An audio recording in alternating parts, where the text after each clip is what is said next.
Hi there, and welcome to a very powerful yet old school episode of Head to Head. Now, I say old school because just like Ford and Chevy and Dodge were doing in the 60s and 70s, the Germans have been locked in an ever-escalating horsepower war for more than a decade. I also say old school because both of these cars feature naturally aspirated V8s. If you don't know, sadly, naturally aspirated German V8s are going the way of the drum brake, the bias ply tire, and the manual transmission. They're just not long for this world. Thankfully, these two cars exist and they're right here. On my left, from the fine folks at Mercedes-Benz and the horsepower meisters from AMG, we have the C63 507 Coupe. And on my right, from Audi and those maniacs at Quattro GmbH, the RS5. Which one of these two hardcore German coupes is best? That's what we're gonna find out.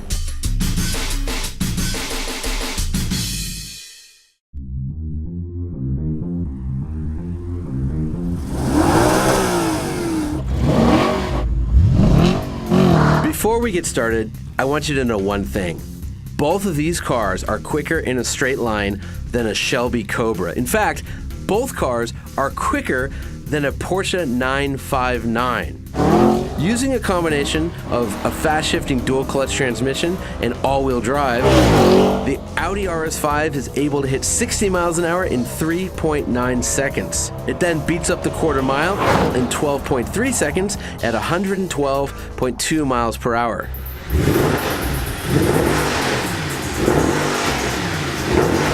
The AMG 507 doesn't have any fancy technology, it just has one hell of an engine. So it can do 60 miles an hour in 3.8 seconds, just clipping the Audi. It also just catches the Audi in the quarter mile, doing it in 12.2 seconds with a much higher trap speed of 117.4 miles an hour. The Mercedes also outbrakes the Audi, 103 feet from 60 miles an hour.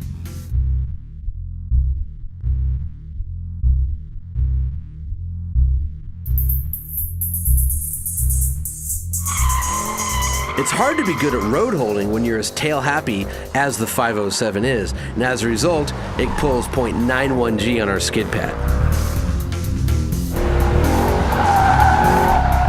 The Audi can nearly pull a G, 0.99 Gs on our skid pad, and it simply annihilates the figure eight, running around it in 24.6 seconds. The 507 can run around the Motor Trend figure eight in 25.2 seconds. A very good time, though nowhere near as quick as the Audi. So, dynamically, the AMG is faster in a straight line and brakes a little bit better. However, the RS5 can go around corners better and pull more Gs with those monster wheels and tires. However, which one do you want as your fantasy daily driver? Let's go find out.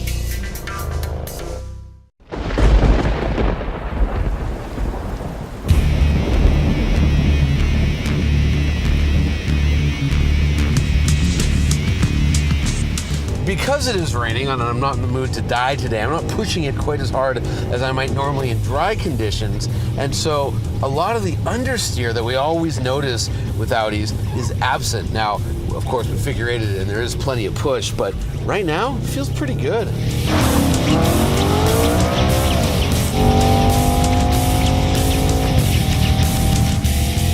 And I think with both of these cars, you have to start with the looks because they're both kind of like evil, sinister looking, mean coupes.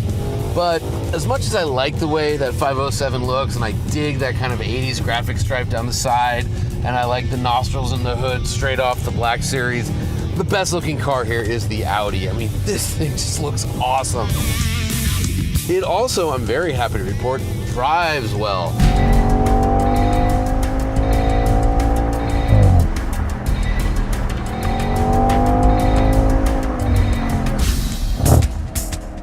You know, it is raining, so, you'd think this is where the Audi shines, and it totally does. I mean, the all-wheel drive, the Quattro system, and these massive 21-inch wheels, so much grip. It's not even a problem on this. This is the first time it's rained in LA and I don't know how long. Oil all over the place, no problem, just sticking to the road.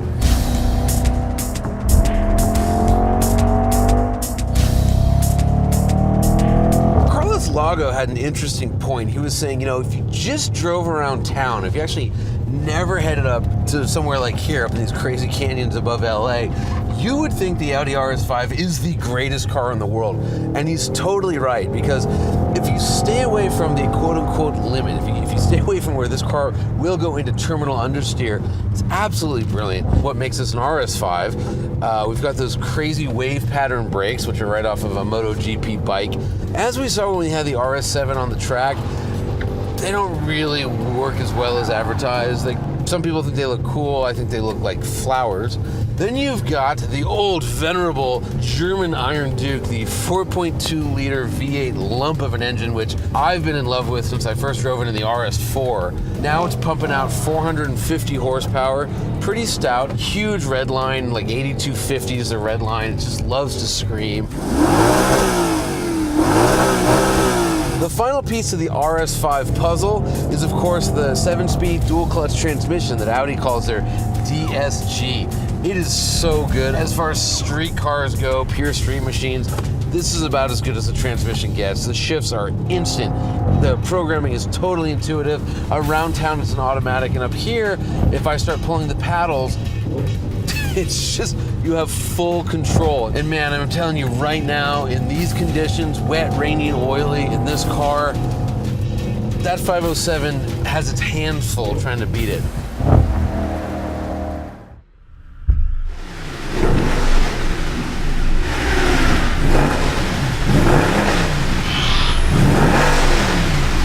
Let's talk about the 6.2 liter V8 under this hood. I've dated women that have given me less satisfaction than this engine has. It is a work of art, a masterpiece. I can't believe it's going out of production. Sadly, it is. Despite the 6.3 badges, this is a 6.2 liter naturally aspirated V8, which makes 507 horsepower. I mean, love this motor. Cannot say enough good things about it. Just so quick, so responsive, get on the gas, instant power, so much of it, so much torque, sounds so good. I love this motor. We should talk about the chassis a little bit. I mean, it's so balanced, it's so neutral, it's pretty stiff, it loves to rotate, it just loves to dance down the road. Oh, the brakes, they're actually the exact same brakes off the Black series, the C63 Black, which, a couple years ago, Best Driver's car, we all thought it had the best brakes of any car there. And, there's that old expression, a car is only as good as its brakes. Well, this car's really effing good if that's the case. This steering is so much better than the Audis. Audis totally get you around corners, not a problem, but this car, the steering actually feels good. And when you are going to spend close to $100,000 on a little two-door, you really want steering that's going to feel good.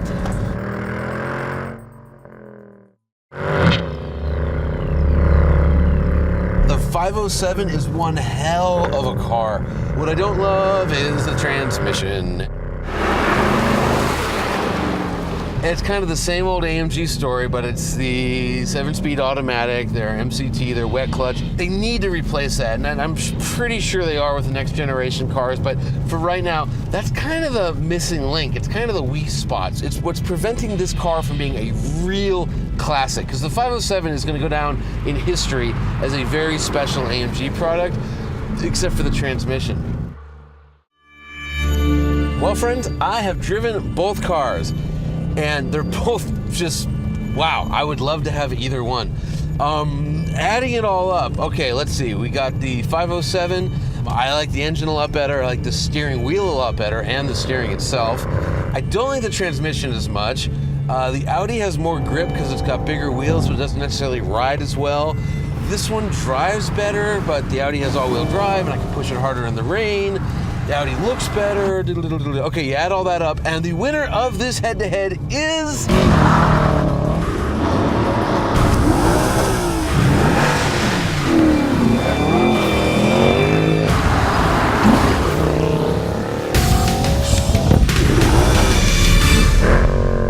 the C63 AMG 507. I'm sorry. If you can find a better coupe, buy it, as Lee Iacocca might have said. This thing is just awesome, awesome, awesome.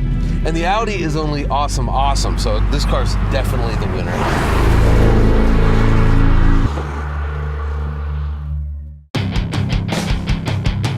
Driven both cars. Driven both cars. Driven both cars. Well, friends. This one just feels so sexy. And, you know what I mean? Like snakes down the road, and the Audi sort of like beats up the road. I love this motor.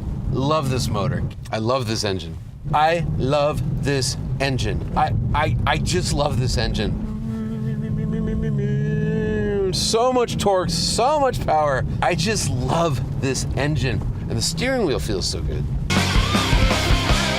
The final piece of the RS5 puddle